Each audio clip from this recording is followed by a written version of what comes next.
صحیح بخاری کی حدیث ہے کہ ایک شخص حارث بن حشام نامی نے حضرت صلی اللہ علیہ وآلہ وسلم سے سوال کیا تھا کہ حضور آپ پر وحی کیسے نازل ہوتی ہے؟ آپ صلی اللہ علیہ وسلم نے فرمایا کہ وحی نازل ہوتے وقت کبھی مجھ کو گھنٹی کی سی آواز محسوس ہوتی ہے اور وحی کی یہ کیفیت مجھ پر بہت شاق گزرتی ہے۔ جب یہ کیفیت ختم ہوتی ہے تو میرے دل و دماغ پر اس فرشتے کے ذریعے نازل شدہ وحی محفوظ ہو جاتی ہے، اور کسی وقت ایسا ہوتا ہے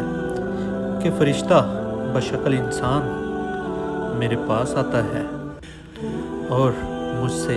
کلام کرتا ہے۔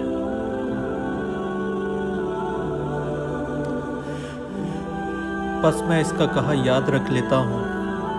حضرت عائشہ رضی اللہ تعالیٰ عنہ کا بیان ہے کہ میں نے سخت کڑاکے کی سردی میں حضرت صلی اللہ علیہ وسلم کو دیکھا ہے کہ آپ پر وحی نازل ہوئی، اور جب اس کا سلسلہ موقوف ہوا تو آپ صلی اللہ علیہ وسلم کی پیشانی پسینے سے شرابور تھی۔